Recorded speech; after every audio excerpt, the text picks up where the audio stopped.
Yo les postos, victoire du Paris Saint-Germain ce soir, net, facile, mais pourtant, sur le terrain, il y a beaucoup de joueurs qui m'ont pas plu. Voilà, presque personne n'a été bon, à part 2 ou 3. On va y revenir, mais voilà, ce soir, qualification du Paris Saint-Germain pour la finale de la Coupe de France. Voilà, on a battu les Lyonnais, victoire assez facile, assez logique, mais bon, on va revenir sur certains faits de jeu, sur certains comportements sur le terrain qui m'ont pas encore plu, voilà. D'ailleurs, commencer par Thomas Tuchel, par cette grosse truffe d'Allemand, de berger allemande de merde. Moi, faut m'expliquer quelque chose. Normalement, Kehrer, qui va jouer à droite contre Dortmund, tu le mets dans l'axe, à la place de Meunier, qui lui, va être suspendu.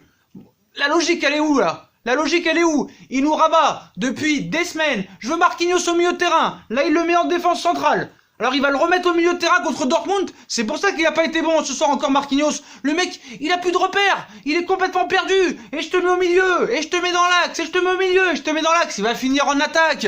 Il va finir ailier droit à côté de Neymar et à côté d'Mbappé si ça continue. Ce coach-là n'a aucune conscience des choses. Je suis désolé. Verratti, bon bah d'accord, au milieu de terrain il l'a pas mis vu qu'il sera suspendu contre Dortmund. Tu mets Paredes, Gay, catastrophique, inexistant. Qu'est-ce qui s'est passé avec Gay? Qu'est-ce qui s'est passé avec Gay? Le jour où il s'est blessé lors du match amical avec le Sénégal, le gars il a perdu son football. Il a disparu le gars. Il sert plus à rien. Il sert plus à rien. Mais voilà, je parlais de la première mi-temps d'abord. Voilà, une première mi-temps. Bon. Assez catastrophique au niveau du jeu, surtout dans les niveaux des pertes de balles, ça a été catastrophique, voilà. Il y a eu au moins 500, 600 pertes de balles du côté du PSG, 400 duels perdus, il n'y avait pas de rythme, c'était un courant alternatif, milieu affreux à la récupération, surtout Idrissa Gueye, catastrophique, voilà. On s'est fait manger, défense très fébrile, notamment Kurzawa et Marquinhos. Marquinhos, je veux pas lui jeter la pierre parce que le problème c'est que voilà, il joue pas à son poste, là on le remet à son poste et le gars est perdu. Le gars est perdu. Et je comprends pas ce qu'il fait ce berger allemand. C'est quoi la logique? C'est quoi la logique? Kehrer en défense centrale, alors qu'on doit lui mettre des repères à droite. Meunier suspendu, pourquoi tu le fais jouer? Meunier c'est plus possible, Quand est-ce qu'il va réussir à faire un centre? Ne serait-ce que tenter un centre. C'est catastrophique. Alors Kehrer dans l'axe, il n'a pas été catastrophique, mais voilà, t'aurais dû le faire jouer à droite, vu que c'est à droite qu'il va jouer contre Dortmund. Où est la logique? Kurzawa à gauche. Donc on va m'expliquer maintenant que Kurzawa est meilleur que Bernat. Vous avez vu Kurzawa aujourd'hui? Vous avez vu Kurzawa sur le but avec Marquinhos? Kurzawa, ce n'est plus possible, le gars. C'est une catastrophe. Après, on va me dire, ouais, mais t'exagères. Sur le but de Mbappé, il se rattrape. Qu'est-ce que j'en ai à foutre? C'est pas ça qu'on lui demande. Ce qu'on lui demande, c'est d'être bon à son poste. Et il est nul, il est catastrophique. Pareil en attaque. Le choix Cavani, je ne le comprends pas. Le mec en conférence de presse, il vient nous expliquer, c'est celui qui marque, qui reste sur le terrain. Icardi, il rentre. Samedi dernier, il te marque un but sur son premier ballon. Edinson Cavani, il t'en rate 3 à Amiens. Il t'en rate 3 encore ce week-end. Et c'est pourtant lui qui joue. Alors que bizarrement, Icardi, c'est toujours lui qui joue en première partie de saison. Et voilà, il y a eu ce clash, et maintenant il le fait payer. Et le problème avec Tuchel, j'ai l'impression que ce mec-là fait tout pour que le PSG perde. Mais malheureusement, on a tellement de grands joueurs dans nos rangs, et même quand ils sont pas à fond, ça suffit pour gagner en Ligue 1, et le pauvre, il n'y arrive pas. Et malheureusement, il fait tout pour que Paris perde, mais Paris, voilà, Paris réussit à gagner quand même. C'est pour ça que je dis que les joueurs sont en autogestion, et que lui ne sert plus à rien à l'arrivée. Lui ne sert plus à rien, ça va faire comme l'équipe de France 2006, comme Chelsea 2012, voilà. Et Marquinhos l'avait dit, Gay l'avait dit. Alors Gay, je vais en parler Gay. Qu'est-ce qui s'est passé avec Idrissa Gay? Qu'est-ce qui s'est passé? Est-ce qu'il y a un marabout qui est venu lui faire de la sorcellerie? Est-ce que le gars, on lui a envoyé un mauvais sort? Il ne sait plus jouer au football, il n'arrive plus à faire une passe, il n'arrive plus à gagner un duel, il n'arrive plus à récupérer un ballon, il n'arrive plus à faire une passe de l'avant, il n'arrive plus à courir. Qu'est-ce qui s'est passé Idrissa, je t'adorais. Quand t'es arrivé, je crois que t'étais un N'Golo Kanté en nouveau. Et là, franchement, contre le Real Madrid, tu nous as régalé. Je crois que t'étais le meilleur milieu du monde. Et là, qu'est-ce qui se passe depuis cette blessure? En octobre, que s'est-il passé? Donc voilà, par contre Navas, alors Navas, vraiment, pour moi, l'homme du match avec Kylian Mbappé, c'est Navas. Voilà, Navas encore, il fait les arrêts qu'il faut, au bon moment, il est décisif, il n'y a rien à lui reprocher. Donc bien sûr, on va attendre ce match retour contre Dortmund, mais voilà, Navas, il est top, et je comprends pas qu'on lui cherche un autre gardien, même si on sait qu'il a 33 ans, qu'il est plus sur la fin qu'au début, même si un gardien, ça peut aller jusqu'à 38, 39 ans, on a pu voir par le passé avec certains cas, mais vraiment, un grand coup de chapeau encore ce soir à Keylor Navas, qui a été encore exceptionnel. Donc voilà, première période assez poussif, mais il faut l'avouer, face à un Lyon quand même défensivement costaud, voilà, mais trop fébrile au milieu de terrain, on est trop fébrile au milieu de terrain, Neymar, il est en cours de forme, il faut le dire. Neymar est en surpoids. Voilà, certes, il a marqué son penalty. Certes, sur le poteau de Cavani, il fait vraiment une grosse percée très rapide où vraiment il met quelques Lyonnais dans les vapes. Mais voilà, c'est trop peu. Il est en grand manque de rythme et je pense que le staff médical, alors je sais pas si c'est Tuchel ou Leonardo, apparemment c'est Leonardo qui a pas voulu le faire jouer les avant-matchs avant Dortmund, mais voilà, pour moi ils ont eu tort. On a eu peur juste avant la fin de la première mi-temps qu'il soit blessé, il était en train de boiter, donc voilà, tout le monde retenait son souffle. Mais franchement, quand tu vois le comportement de Kylian Mbappé ce soir, il y a rien à dire. Il n'y a rien à dire. Franchement, ce soir, il s'est battu. Tout ce qu'il a voulu faire, il a réussi. Et quand on voit que quand le mec, il veut, il peut. Voilà, il a mis un doublé, il a été décisif. Toutes les accélérations en première mi-temps, tu vois que c'est lui qui pouvait amener du danger. Et vraiment, il a été irréprochable, Kylian Mbappé, ce soir. Je pense qu'avec Navas, c'est l'homme du match. Mais voilà, je voudrais revenir un petit peu parce qu'il faut en parler aussi. Parce qu'on va pas se mentir, hein, dans la première mi-temps, rien n'allait. Hein. Voilà, il n'y avait pas de fond de jeu, organisation catastrophique, défense catastrophique, milieu. Paredes, bon... Pas catastrophique, mais on voyait qu'au niveau défensif, c'est très limité. Les triangles ne fonctionnaient pas. C'était mieux à droite qu'à gauche. À gauche, c'était catastrophique. Mais voilà, pour moi, Neymar, il est hors du coup pour moi. Voilà. Et c'est peut-être grave pour la suite. On espère que ce match contre Strasbourg va être mieux. Mais voilà, Paredes défend mal. On sera pas prêt. Hein. Faudra un miracle. On va voir vite. Mais je sais pas, hein, ça va être compliqué. Voilà.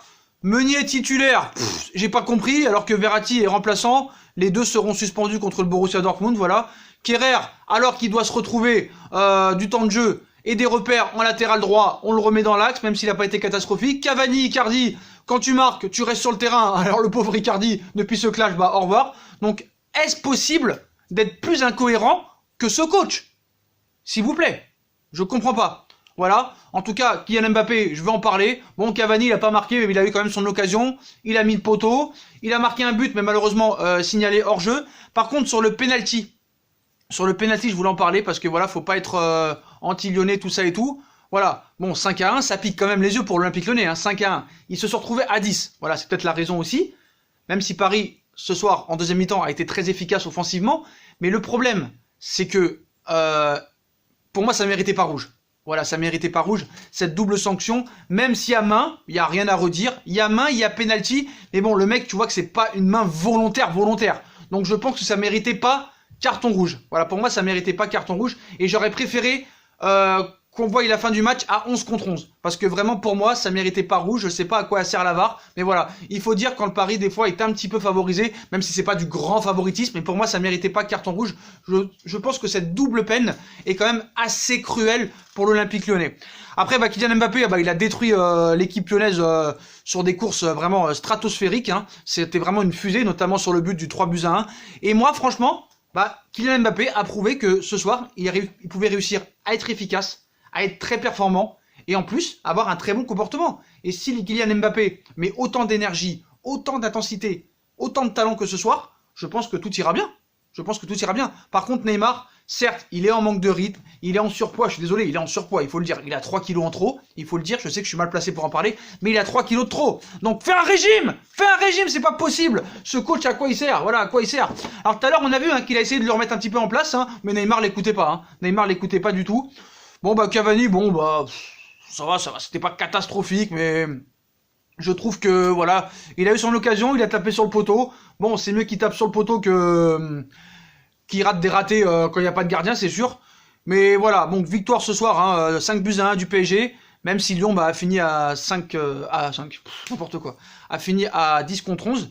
Moi aussi, un grand coup de chapeau aussi à monsieur Pablo Sarabia, qu'on ne parle pas assez. Donc certes, dans le match, offensivement, il n'a pas été extraordinaire, mais je suis désolé, dans son apport défensif, il pèse, franchement, et c'est le meilleur buteur du Paris Saint-Germain en 2020. Je crois que ça fait 12 ou 13 buts, si je me trompe pas. Et Pablo Sarabia, je pense qu'il sera pas titulaire malheureusement contre le Borussia Dortmund, mais pour moi, honnêtement, je vous le dis, c'est plus qu'un joker, Pablo Sarabia, et il faut en parler. Alors maintenant, du côté de Lyonnais, j'ai quand même un coup de cœur que je voudrais en parler, parce que c'est certes, on est pour le Paris Saint-Germain, c'est notre club de cœur, mais le Paris Saint-Germain, ce soir, certes, Kylian Mbappé a été fantastique, mais ce petit Guimarães de l'Olympique Lyonnais, je demande à voir parce que moi, sur le match contre la Juve, le match contre Saint-Etienne et le match de ce soir, le gars, il perd pas un ballon, il récupère tout sur son passage. Le mec, il vient d'arriver, il vient du Brésil, donc il n'y a pas d'excuse là. Voilà, il faut le temps qu'il s'en remette, il faut le temps qu'il connaisse le championnat. Non, quand t'es bon tout de suite. Il n'y a pas de temps d'acclimatation, temps d'adaptation. Et Guimarães, pour moi, c'est un futur très très bon joueur. Voilà. Donc pour moi, l'homme du match maintenant, très dur à se départager, mais je mettrais quand même Kylian Mbappé avec ce triplé exceptionnel. Vraiment, j'ai aimé son comportement, j'ai aimé ses courses, j'ai aimé son travail sur le côté gauche. Vraiment son efficacité ce soir, parce que c'est vrai que d'habitude il rate beaucoup d'occasions. C'est un triplé dans le jeu, des accélérations stratosphériques. Pour moi, l'homme du match, il n'y a rien à dire, c'est Kylian Mbappé. En numéro 2, je mettrais Keylor Navas, vraiment qui a été très très très bon. Et en numéro 3, j'hésite entre Sarabia et Kehrer. Kehrer en défense centrale qui a sauvé un petit peu les meubles, même si j'aurais préféré le voir latéral droit, vu que c'est là qu'on va le voir contre le Borussia Dortmund. Bravo Tuchel. Par contre, Marquinhos, très gros flop, mais malheureusement le pauvre, j'ai envie de l'excuser, de trouver des excuses, parce que le gars, milieu, défense,